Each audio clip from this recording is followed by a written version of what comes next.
Muy buenas, ¿cómo están? Soy Emilio Perina y es para mí un verdadero gusto, un auténtico placer estar aquí nuevamente con ustedes, aquí haciendo Tenemos Historia, siempre con mi amigo Omar López Mato. ¿Cómo estás, Omar? Muy bien, acá estamos con un tema muy interesante hoy. Hoy tenemos Controvertido. un controvertido tema y bueno, yo tengo un enorme aprecio por nuestro invitado de hoy, él lo sabe, ha estado acá por otro programa.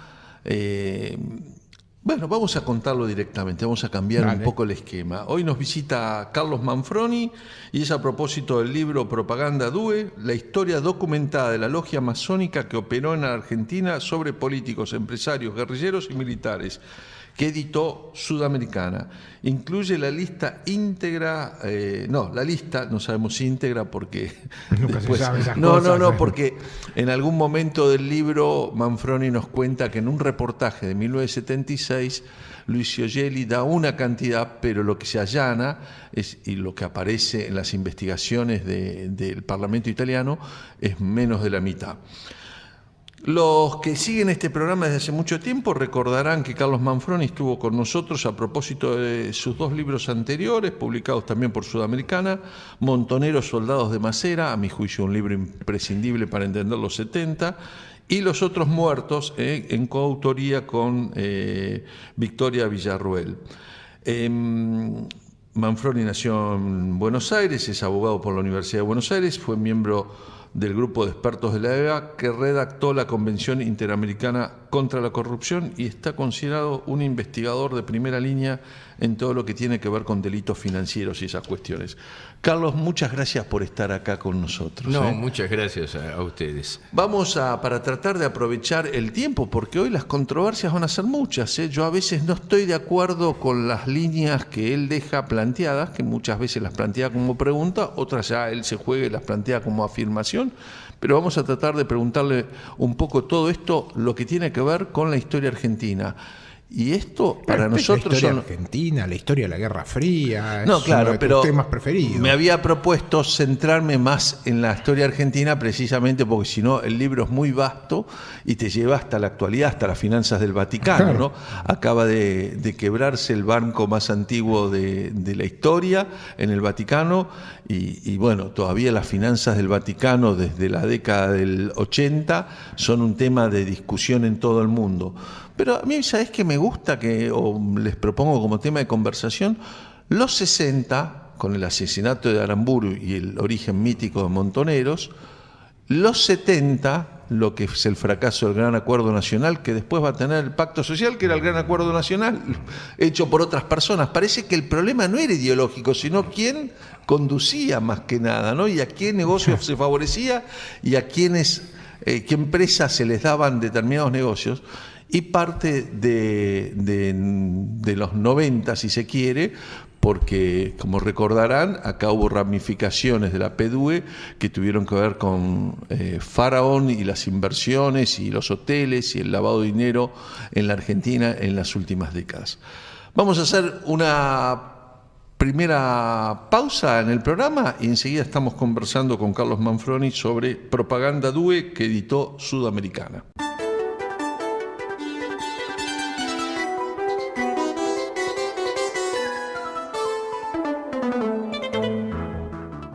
Seguimos en Tenemos Historia. Voy a hacer la parte parroquial que había omitido en el bloque de presentación. Les recuerdo que nos pueden escribir a programa tenemoshistoria@gmail.com, que me pueden encontrar en Twitter, @EmilioPerina, que los programas están siendo grabados en video y ahí los pueden ver en internet, en el canal vimeo.com, Vimeo con B corta, y tienen que poner vimeo.com/tenemoshistoria. Y además, en esta temporada y este programa va a estar también en YouTube, y lo pueden por último buscar a través de Facebook. Hoy nos visita Carlos Manfroni, su último libro Propaganda Due es un libro de casi 500 páginas, muy documentado, conociendo Randall House Sudamericana. Este libro debió ser una batalla con los abogados sobre qué se presente, qué se publica y qué no se publica, porque lo que acá está es la historia documentada de la logia masónica que operó en la Argentina sobre políticos, empresarios, guerrilleros y militares, la Propaganda Due, que en realidad, Carlos, tenemos que rendirle primero un homenaje al juez Tomás Griesa de Estados Unidos, que es el primero que pone el acento o pone la lupa sobre acá hay una organización que no se sabe muy bien si tiene fines filantrópicos, si tiene fines económicos, si tiene fines políticos, pero rara, en una investigación que él estaba haciendo sobre Michael Sindona, ¿no? Sí. Griesa es el que destapa, sin querer, el tema de la logia Propaganda Due, porque la logia teje una ramificación increíble de bancos a lo largo de toda Europa, y en determinado momento el financista principal de la logia, que era Michele Sindona, se aventura y compra un banco en los Estados Unidos, que era el Franklin National Bank, un banco que ya existía desde antes, pero él compra la participación que le permite tomar el control del banco por $40 millones de aquel momento. Uh-huh. Y Griesa, en un juicio donde a este hombre lo van a condenar, destapa en 1981 la existencia de la logia. Pero fue de este modo, porque cuando el juez estaba cerca de dictar sentencia, ya primero le había decretado la quiebra y tenía, como ya los jueces abarcan varias cosas, y le estaba por imponer la sentencia de prisión, que terminó siendo de 25 años. Pero antes de eso, Sindona, que estaba libre pero tenía prohibida la salida de Nueva York, se escapa a Italia para arreglar cuentas pendientes, no con la voluntad de fugarse definitivamente, sino de arreglar ciertas cuentas, para lo cual gente que envía a Licio Gelli lo ayuda, de la mafia, lo ayuda a escaparse de Estados Unidos. Licio Gelli era el jefe de la logia Propaganda Due. Y entonces él se va a Sicilia, haciendo un periplo por otros lugares, se va a Sicilia y desde ahí se comunica con Licio Gelli, con emisarios, intermediarios, y vuelve a Nueva York con un disparo en una pierna que se hace él mismo, o se lo hacen a pedido del mismo, diciendo que lo habían secuestrado. Cuando presenta esas falsas evidencias ante el juez, los fiscales dicen no lo secuestraron, usted salió del país con el nombre de Joseph Monamico, lo acompañaron fulano, mengano de la mafia siciliana, hizo este periplo, acá hay impresiones digitales, hay fotografías, hay filmaciones, entonces lo que hizo usted fue una fuga. Y ahí es donde el juez Griesa oficia a Italia, empieza a abrir una causa por la fuga y oficia a Italia para que manden las pruebas, y ahí es donde los jueces italianos, alguno que intervino después en Manipulite, Turón y Colombo, ordenan el allanamiento a dos propiedades de Gelli. Una es la casa de Gelli, una mansión, que es donde siempre se dice que se encontraron las listas de la logia, pero en realidad no, se encontraron en su empresa, Giole. Se encontraron en su empresa a pocos kilómetros de la casa de él. Ahí se encontraron las listas de la logia que tenían más de 900 nombres. Bueno, acá primero vamos a recordar que Griesa es juez desde 1972, que lo había nombrado Richard Nixon. Eso es estabilidad en los jueces y no macanas, ¿sí? ¿No? Imaginemos que recién tuvo que ver con el default argentino y el final de la deuda externa. Recientemente, acá hace pocos meses, falleció Licio Gelli. Y a mí la pregunta que me surge para salir un poco del aspecto internacional, aunque necesariamente a lo largo del programa vamos a tener que volver, tal vez dediquemos un segundo programa en otro momento a ver las ramificaciones internacionales de la logia PDUE, es un poco quién es Gelli, cuándo se forma la logia, si está determinada la fecha de origen, en qué contexto y dónde. Y te la ato a esta, Carlos, es en general la masonería. Yo muchas veces a lo largo, desde que el primero que publicó cosas de PDUE en la Argentina, si yo no me equivoco, fue Emilio Corbiere en toda esa historia. Le dedicamos más de un número. Y la masonería en general lo que ha dicho de la PDUE es que no era una logia regular, y la otra versión es que era una logia regular que había roto los vínculos con la institución y que de alguna manera... Que se pueden hacer logias con fines particulares. Determinados, exactamente. Bueno, te quedan... en tus investigaciones, ¿cuáles serían tus respuestas? Ese tema fue motivo de la investigación central del Parlamento italiano que presidía la diputada Tina Anselmi. Y es más o menos como lo dice Corbiere. Es decir, fue una creación del Gran Oriente de Italia, pero tal como ocurrió con las demás agrupaciones de las que tratamos en este libro, la guerrilla y los militares, fue un arreglo de cúpulas con la ignorancia del resto de los miembros. Es decir, la logia era una logia que se desprendía del Gran Oriente de Italia, que es una de las dos obediencias masónicas de Italia, la otra es Piazza del Gesù, pero no se manejaba con los cánones de una logia masónica. Es decir, no era propiamente una logia en el estricto sentido de la palabra, porque no mantenían reuniones, asambleas, no se conocían los miembros de la logia entre sí, solamente Gelli conocía a todos, podrían conocerse 2 o 3 entre ellos, pero funcionaba más como una célula que como una logia. Más, llegó a ser expulsada de la masonería y después volvió, porque Gelli, que tenía un gran poder de información y también un gran poder de extorsión, lo tenía presionado al gran maestre del Gran Oriente de Italia, que era Lino Salvini, y Lino Salvini consigue que lo reincorpore a la masonería. Pero estuvo suspendido durante 3 años. Durante esos 3 años, Gelli siguió enviando dinero y afiliados. Pero a diferencia de la masonería regular, que tenía sus nombres a disposición del gobierno italiano, esta logia no, era súper secreta. Es decir, era una logia, pero no se manejaba con los cánones de una logia, se manejaba con los cánones de una organización celular. Inclusive por otro detalle, porque el conductor de una logia es reemplazado en periodos de tiempo por una elección democrática, con lo cual acá Gelli es el conductor todos los años que esta logia funcionó, todo el tiempo, ¿no? Era una logia de un tipo muy particular, porque las logias en las que alguien no empieza como principiante y es aceptado por los demás, sino que ingresa, como le llaman en Italia, a la orecchia del maestro, contándole un secreto al maestro, y aceptado directamente por el gran maestre, se llaman propaganda y se les asigna un número. A esta logia se le asignó el número 2, pero esta logia propaganda no funcionó, repito, como una logia. Uh-huh. Y el año en que pudo empezar a funcionar, ¿tenés una estimación de eso? Gelli ingresa a la masonería en 1965.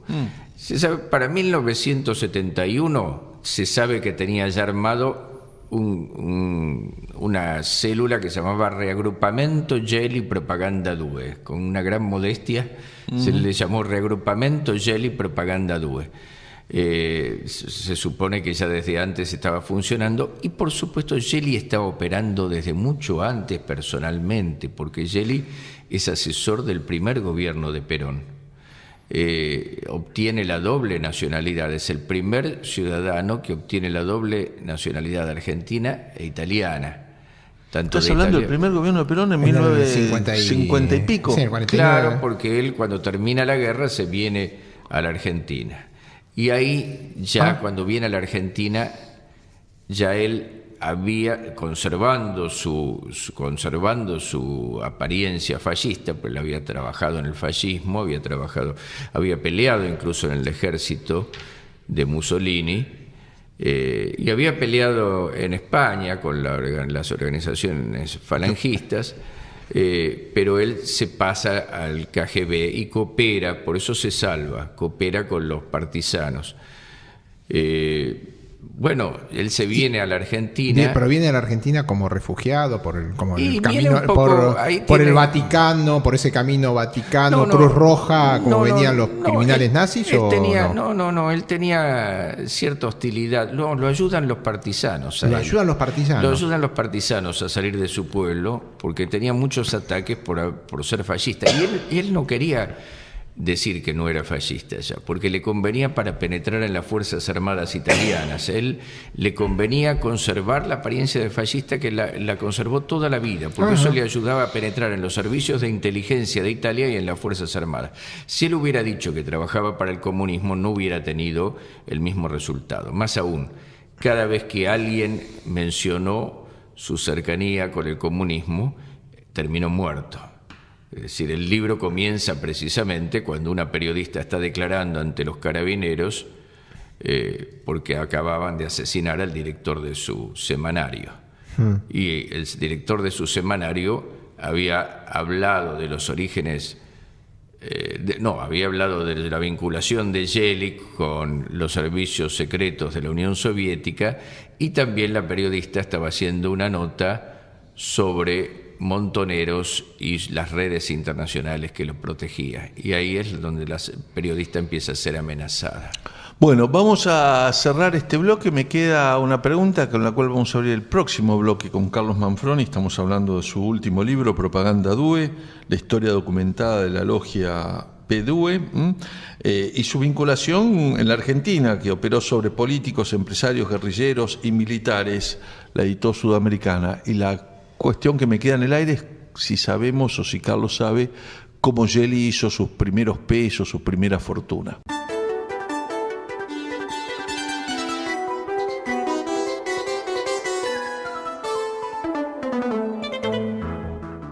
Seguimos en Tenemos Historia, hoy con la visita de Carlos Manfroni. El libro se llama Propaganda Due, es apasionante, además tiene momentos que parece una novela policial.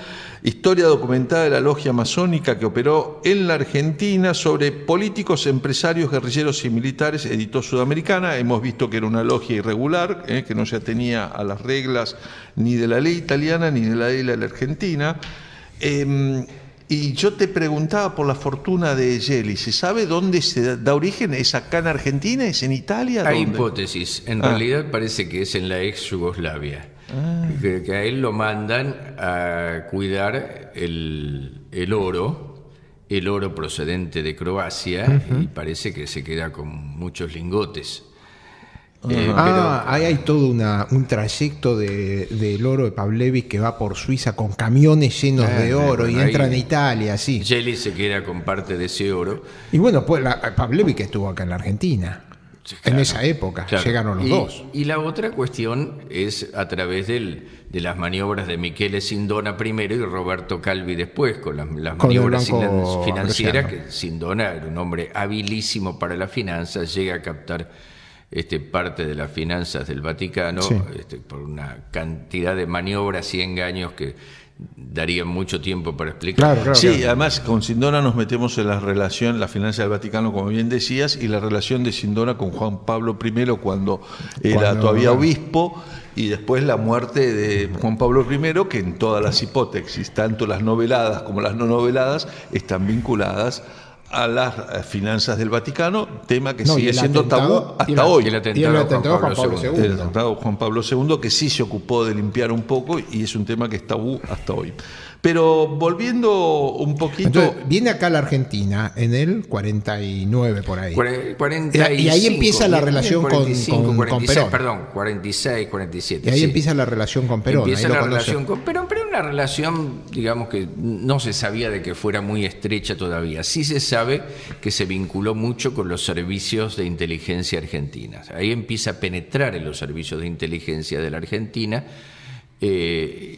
porque bueno, había fascistas refugiados que le dieron entrada, y termina siendo jefe de los servicios secretos argentinos en Italia. Gelli termina siendo jefe de los servicios de inteligencia argentinos en Italia. Bueno, cuando él se vuelve a Italia, bueno, ya para los 70 él era jefe de los servicios. En los 70, que es el momento donde organiza el famoso vuelo y paga, ¿no? El avión de Avianca lo pagó él, precisamente, el famoso vuelo de 17 de noviembre de 1972. Pero vamos a ir un poquito, o volver a tu libro, porque vos empezás con ese allanamiento al departamento de Montoneros en Roma y con el asesinato de este periodista Mino Pecorelli. Mino Pecorelli, que tenía un observatorio político, OP, que era una especie de... ¿Con qué lo compararías para que los oyentes sepan? A ver, era una cosa... Extra confirmado, primera plana. Decir, como fue en su momento el informador público. Ok. Es decir, era el periodismo que sacaba las noticias bomba que después recogían algunos diarios a veces y a veces no. Claro. Un periodismo que a veces está cerca de lo extorsivo también y del... Bueno, en el borde del... Mino Pecorelli se decía que a veces extorsionaba. Se decía. No estaba probado, pero se decía. Del informador público también se decía lo mismo, así también que... se decía, casos, pero bueno, no hubo pruebas. La realidad es que... Ahora, perdimos una parte, porque ya saltamos a Montoneros. No, pero voy a volver atrás. Claro, ¿cómo es que, volvemos para atrás, cómo es que Gelli entra en conexión con Abal Medina y con el grupo Montonero? Bueno, ahí hay un tema bastante complejo. Los Montoneros estaban en el gobierno de Onganía. Sí, había un grupo... El núcleo fundacional estaba en el gobierno de Onganía. Se alojaban en el Ministerio del Interior, donde estaba el general Imaz como ministro del Interior. Debajo de él había un miembro de la masonería que era Saráchaga, que es el que hizo correr la voz de que Aramburu se había autosecuestrado. Y había un mayor Miori Pereira. Este mayor Miori Pereira, que es el que instruye a los montoneros, tenía una estrecha relación, o tuvo después una estrecha relación en Bolivia, o se conoció después, con Stefano de Lequiae. Stefano de Lequiae era un fascista y siguió siendo fascista. Y en Bolivia lo que hacía era estar dando el servicio de seguridad, dando las tropas, las armas para los varones de la droga. Bueno, ahí estuvo vinculado Miori Pereira con Stefano de Lequiae, que era el brazo derecho de Licio Gelli. Era un hombre de estrechísima confianza de Licio Gelli, era el que había cometido el atentado en la estación de Bolonia, que había provocado más de 80 muertos. Claro, que eso en un momento se atribuyó al partido, a la Brigada Rojas, al Partido Comunista, y decían que era parte de la operación Gladio organizado por la CIA. La intención, lo que quería hacer ver Gelli era que esto estaba organizado por la CIA, pero la realidad es que lo que buscaba Gelli es que no hubiera paz entre los comunistas, entre el Partido Comunista Italiano, que era uno de los partidos más fuertes de Europa, por Partido Comunista era el más grande de Europa sin ninguna duda, y la democracia cristiana y el sistema democrático. Eso le cuesta la vida a Aldo Moro, ¿no? Porque Aldo Moro quería incorporar al Partido Comunista Italiano, que tenía mala relación con el Partido Comunista Soviético, lo quería incorporar a la democracia. Los que morían eran los pacificadores. Cuando él trata de llegar... Algo muy parecido a lo que sucede en la Argentina en la década del 60 y del 70, ¿no? Bueno, hay muchos intentos de alterar el proceso democrático. Recordemos que los primeros movimientos guerrilleros en la Argentina son con el gobierno de Frondizi, los segundos son con el gobierno de Ilia, recién asumido, y así sucesivamente cada vez que, y esto lo vamos a ver después con el tema del asesinato de Aramburu, hay ya sobrada prueba de que Aramburu estaba en conversaciones con Perón y había otro camino para traerlo a Perón que no pasaba por el avión de Alitalia de Licio Gelli, digamos. Que era la logia. Tan parecido que ambas situaciones las provoca la logia, en Italia y en la Argentina. El asesinato de Aramburu y el de Aldo Moro. Y el de Aldo Moro tiene un paralelismo. Esta es la pregunta que quería hacerte yo, y acá por eso había traído el asesinato de Mimo Pecorelli, este periodista, porque es bastante parecido al asesinato de Agulla y de tantos otros, y también, como contás vos en el libro, hay enormes similitudes en la forma en que es secuestrado y asesinado Aldo Moro con la forma en que es secuestrado y asesinado Pedro Eugenio Aramburu. En ambos casos siempre existió, y en algún caso hasta se probó, la participación del Estado, del gobierno en cada momento. Uno podría hasta equipararlo con terrorismo de Estado, porque hubo agentes estatales que colaboraron con las organizaciones guerrilleras. Exactamente. En ambos casos. Ahora, esa similitud ¿alcanza para decir que detrás estaba la misma cabeza? Esa es mi duda. Eso solo no. Ok. Eso solo no, todas las demás evidencias sí. ¿Las podrías enumerar acá como para cerrar este bloque? Bueno, podemos hablar. El libro comienza cuando una periodista italiana, una joven periodista de 20 años que trabajaba para Mino Pecorelli, para el Observatore Politico, está declarando ante los carabineros. ¿Vive esta mujer? Yo estimo que sí, porque la vi en Facebook, pero no me contestó. Yo le hice un pedido de entrevista y yo creo que ha quedado muy asustada. En el momento en que matan al director de su semanario, ella está declarando y los carabineros le dicen, bueno, ¿cuál es la última nota que usted estaba haciendo? Y ella le muestra la nota corregida por Mino Pecorelli, que ahí yo la fotografío, la pongo en el libro, con la letra manuscrita de Mino Pecorelli corrigiéndola. Y ya la nota se refería a un allanamiento practicado en un departamento de Roma, donde había refugiados montoneros, Bacanar Baja, su mujer y otros.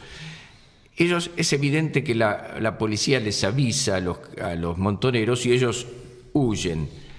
¿Esto qué año fue? Esto fue en 1979. 1979. Ellos huyen. La mujer de Vaca Narvaja no llega a ser avisada y no puede huir, pero la policía la deja ir inmediatamente, a pesar de que encontraron en el departamento armas, explosivos, pasaportes falsificados, elementos de propaganda, y así todos los dejan escapar. Y la periodista que encuentra todo esto, que se refiere a la similitud en esa nota que se estaba por publicar, se refiere a la similitud entre el asesinato de Aramburu y el de Aldo Moro, y dice que hay que investigar qué organización está detrás, empieza a ser amenazada inmediatamente después que vuelve a su casa de hacer la declaración ante los carabineros, porque los carabineros la cúpula de los carabineros estaba captada por la logia Propaganda Due. Entonces apenas se enteran de que ella está declarando estas cosas, la empiezan a amenazar. Poco antes también, cuando ella estaba investigando esto, le quitan algunas piezas del automóvil para que ella se mate, atentan contra su automóvil. Es decir, y esto ya había sido publicado, lo del allanamiento a Montoneros. Entonces, ¿qué era lo que aportaba de nuevo esta periodista para que hicieran que la amenazara de esa manera?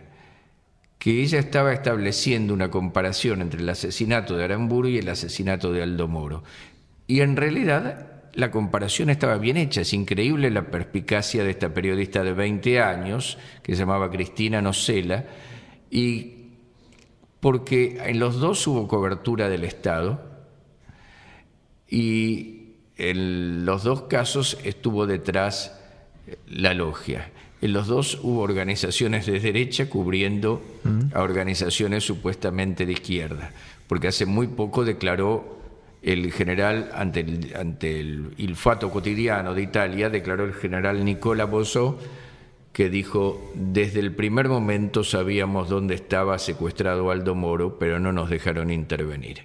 Y en el caso de Aramburu, bueno, los montoneros tuvieron sin duda la cobertura del gobierno de Onganía. ¿Los montoneros o mismo el ejército? Bueno, es un tema de discusión. Si fue montoneros o el ejército que se lo lleva, se le muere en el viaje, lo llevan al hospital militar y ya muerto lo entregan a montoneros. Es una versión que no está aprobada, pero sí sabemos que en Montoneros tuvo cobertura. Y lo otro que sabemos es que un general como Aramburu no se come un falso subteniente o un falso mayor.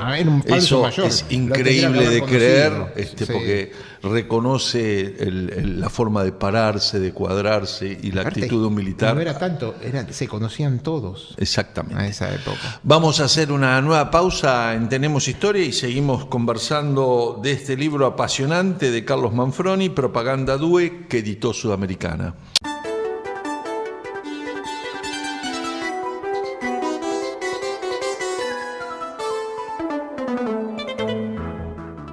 Bueno, en los cortes, por supuesto, nuestras conversaciones con Carlos Manfroni continúan. El libro Propaganda Due es un libro muy ambicioso y que abarca una investigación. ¿Cuánto tiempo estuviste investigando estos temas? Más o menos año y medio, poco más de un año y medio, porque los documentos del Parlamento italiano, que son más de 100.000 páginas, se desclasificaron en 2014, 30 años después de haberse concluido la investigación de la logia Propaganda Due, porque se formó una comisión del Parlamento italiano. Cuando se destapó todo esto en el 81, se formó una comisión que estuvo 3 años investigando, terminó y presentó sus conclusiones en el 84. En 2014 se desclasificó. Bueno, precisamente yo me había marcado que para Italia esto significó en algún momento el hecho de que miembros del gabinete, 43 parlamentarios, 54 funcionarios del más alto nivel de la administración, 183 militares de los 3 armas, 19 jueces, abogados, magistrados, carabineros, jefes de policía, periodistas, profesores universitarios, líderes de los principales partidos políticos como la Democracia Cristiana, el Partido Socialista, el Partido Radical, el Partido Republicano y el neofascista Movimiento Social Italiano, los directores de los 3 servicios de inteligencia de Italia y, por supuesto, los banqueros eran miembros de la logia, nos dice Carlos Manfroni en la página 159. Volviendo a Aramburu, que es un poco el tema que a mí me motiva, inclusive Aramburu, todo el proceso de la Revolución Argentina, el gran acuerdo nacional, la dificultad de Lanuse, que también estaba infiltrado y que, como alguna vez contamos acá, lo que Lanuse pactaba en su puja con Perón, Perón lo conocía a través de informes que le mandaba el almirante Macera, que integraba el Comité de Acción Política y ya era un hombre importante en eso. Bueno, hablamos de esta similitud entre los 2 secuestros. Lo que también hay un hallazgo notable es un número de la revista Extra de 1 mes y medio antes del asesinato y secuestro de Aramburu, donde hay una demonización de Aramburu y donde se lo destruye en la imagen. Exactamente, la revista Extra estaba dirigida por Bernardo Neustadt, pero el jefe de redacción, que en la práctica siempre es el que fija la política editorial, era Miguel Bonazo. Después jefe de prensa de Montoneros. Y había varios montoneros allí, o varios que después fueron montoneros, como Dardo Cabo, su esposa María Cristina Barrier, otro que después se editó El Descamisado. También Pepe Leayev trabajó allí, aunque después él dejó esa militancia de izquierda, ¿no? Pero Pepe también trabajó con Bernardo. Sí, no lo había visto. Pero bueno, en definitiva, estaba llena de montoneros esa revista, y uno la abría y ese número que salió en abril de 1970 estaba colmado, plagado de elogios a Onganía. Era una cosa que hoy ya no podría haber una redacción así, ni en 678 podría decirse algo así. Un exceso de obsecuencia. Empalagosa, tenía kilos de azúcar para Onganía. Hasta le elogiaban la gramática. Algo que causaba risa. Y aparte del 70 ya era un momento complicado de la vida de Onganía, del país, de todo. Y la tapa era negra y decía tiempo de llorar. Decía, ¿por qué tiempo de llorar si todo eran flores? Era alegría, era una primavera. Y claro, después aparece una nota bien adentro de la revista, que es un juicio periodístico a Aramburu, con Bonazo presidiendo el tribunal, la parodia de tribunal, abogados, fiscales, y por supuesto Aramburu termina condenado en ese juicio, y ya ahí se habla de la pretensión de Aramburu de ocupar la presidencia de la nación. Porque efectivamente Aramburu, que era un hombre democrático, quería dar el golpe contra Onganía, que había dicho que quería quedarse 20 años en el poder, que no tenía plazos sino objetivos, y abrir inmediatamente el juego a la democracia sin proscripciones, porque ya para entonces Aramburu, a través de intermediarios, estaba dialogando con Perón para traerlo de vuelta, o por lo menos para no proscribirlo. Aramburu había intentado en un primer momento hacer un peronismo sin Perón, conversaba con Bandor, finalmente a Bandor lo terminan matando cuando no lo matan, como dicen los montoneros, por traidor a Perón, lo matan cuando viene con una orden de Perón de unirse a Ongaro y dar ambos batalla contra Onganía. Es decir, en el momento en que Bandor quiere batallar contra Onganía, ahí lo matan. Aramburu... Cirilo Pardía estuvo en ese atentado, en la muerte de Bandor. Dice. Y Dardo Cabo. Pero Dardo Cabo, también. que le llamó Operación Judas. Sí. Pero Operación Judas, en realidad Judas era él, porque el padre había trabajado para Bandor y él lo conocía bien, y él dio todos los planos, cómo se entraba, la UON, dónde estaba Bandor.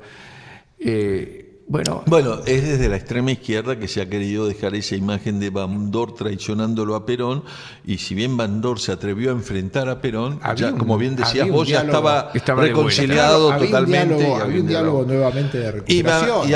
Y algo similar pasa con el asesinato de Aramburu, precisamente, que de estar muy enfrentado pasa a ser amigo. A dialogar para traerlo de vuelta. ¿Y por qué lo asesinan los montoneros? Justo en el momento que él va a traer de vuelta a Perón, cuando ellos decían que están luchando por el regreso de Perón. Y tanto tenían conciencia de esto que después hay una carta que ellos mismos publican en la causa peronista en la que le preguntan: general, ¿arruinamos sus planes al asesinar a Aramburu? Perón, con gran cinismo, le contesta: no, de ninguna manera, ustedes hicieron bien, pero la realidad es que sí le habían arruinado los planes. A partir de ese momento, Licio Gelli, el jefe de la logia Propaganda Due, empieza a negociar con Lanuse la reapertura democrática e impone a Cámpora como candidato. Porque una cosa que siempre se dijo en la historia y todos creímos, porque la decía Perón y porque esto parecía que era así, parecía lo más natural, es que Perón eligió a su delegado como candidato a presidente. Inclusive hay un episodio bastante oscuro que es el desplazamiento del anterior delegado para darle lugar a Cámpora, de Paladino, y eso está muy bien. Había sido un hombre leal. Absolutamente, y eso está muy bien contado por la trama de Madrid y Puerta de Hierro en los libros del Tata Joffre, ¿no? Sí, tal cual.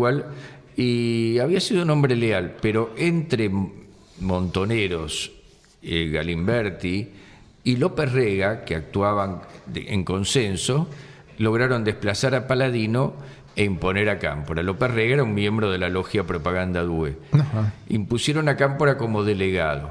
Y después, Perón no lo quería Cámpora, y después lo consiguen imponer como candidato, cuando Perón había soñado durante toda su vida con volver a ser presidente, y hablan de la cláusula proscriptiva del 25 de agosto de 1972, que si Perón no estaba antes de esa fecha no podían ser candidato, y toda la vida se habló de la cláusula proscriptiva. ¿Cuál era la cláusula proscriptiva? Perón volvió el 17 de noviembre, ¿por qué no podía volver el 24 de agosto? Podía, bueno, pero ahí es precisamente donde yo creo que la jugada de Macera le da un golpe mortal a los planes de Lanuse de acordar con Perón y tener de vuelta un camino de pacificación, apertura que fuera diferente al avión de Alitalia pagado por Luis Gelli. Exactamente. Y es el 22 de agosto de 1972, 3 días antes, que es un episodio a todas luces incomprensible, todavía oscuro. Recién la justicia ahora va a determinar algunas cuestiones, pero lo hace 40 años después, que es la llamada masacre de Teruel, la fuga de los presos, también acordada por alguien, porque no se fugaron así como así, que terminan yendo una parte de ellos a Chile. Y donde tenemos dos almirantes involucrados en esa cuestión que terminan de hundir a Lanuse, que son el almirante Code y el almirante Macera.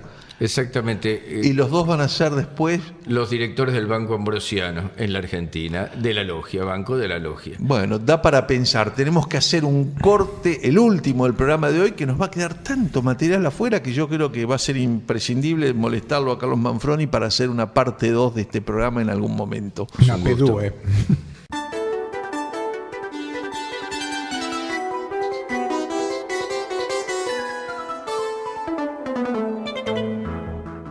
Seguimos en Tenemos Historia, soy Emilio Perina. Hoy nos visita Carlos Manfroni a propósito de su libro Propaganda Due, la historia de la logia que operó en la Argentina sobre políticos, empresarios, guerrilleros y militares, y que editó Sudamericana.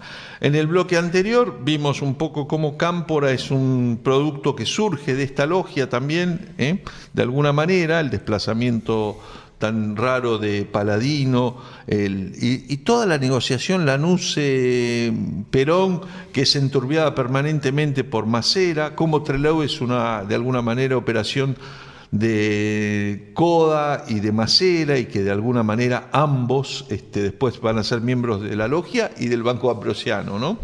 La muerte de Rucci es otro de los temas que en el libro aparece, la muerte de Mujica, formas de primero aislarlo a Perón del movimiento obrero y Mujica para aislarlo de la juventud.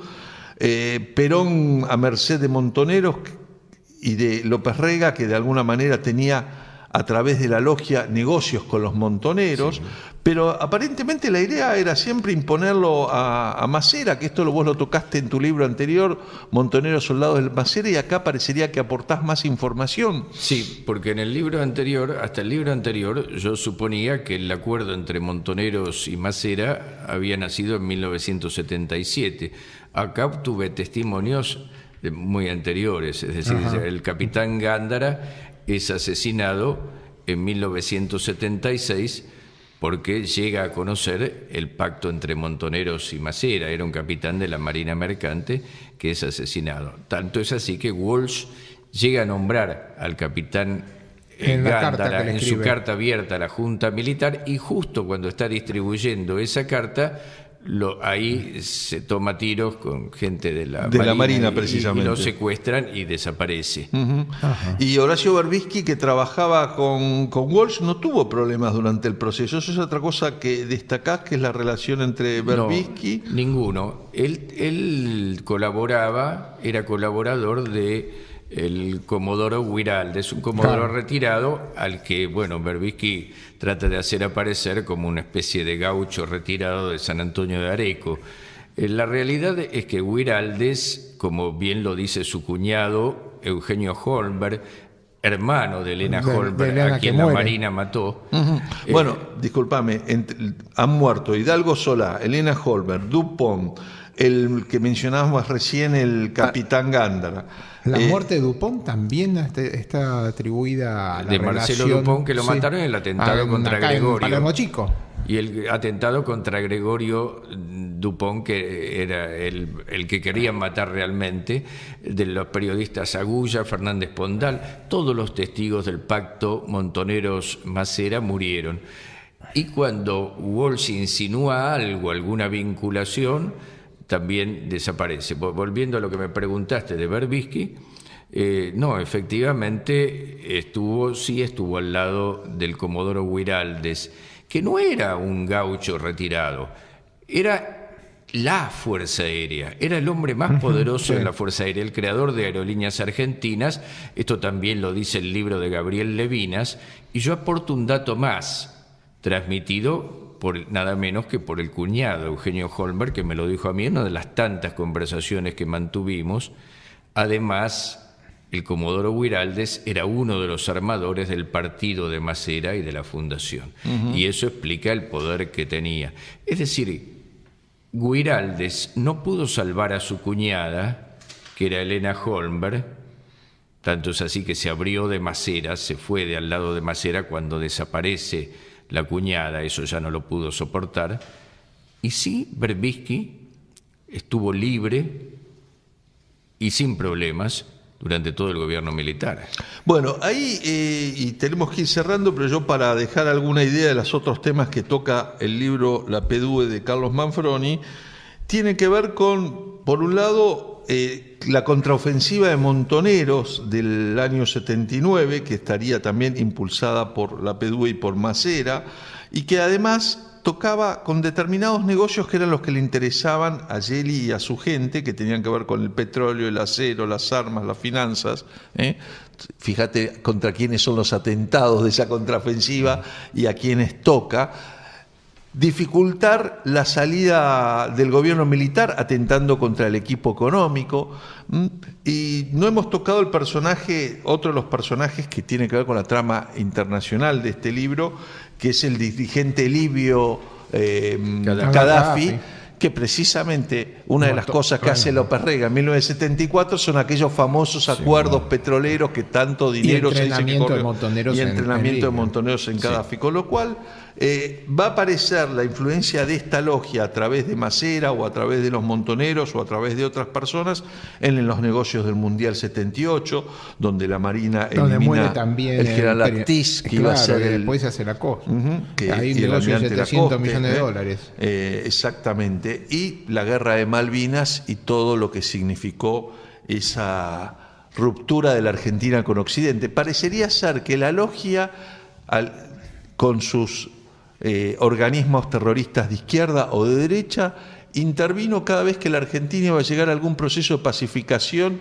y de, digámoslo así, de acuerdo con Estados Unidos y la NATO, y ahí alguien tiraba bombas o mataba a alguien y el país tenía fuga de capitales, desaparecían empresarios, entraba en un proceso de caos. Exactamente, el propósito de la logia era que no hubiera paz, ni en la Argentina ni en Italia, y ya sea por izquierda o por derecha, separar a esos países de las democracias occidentales desarrolladas de la esfera de Estados Unidos. Bueno, vamos y esto se proyecta hasta estos días. Sí. Se proyecta hasta estos días porque en realidad la intención final de la logia, después de haber trabajado para la Unión Soviética, era el narcoestado, porque la Unión Soviética se transforma en un narcoestado. ¿Qué es lo que va a hacer en Cuba, en Nicaragua? Lo había practicado en Indochina, etcétera. Y los países islámicos, los países islámicos, que son los grandes promotores de la droga en el mundo, ¿no?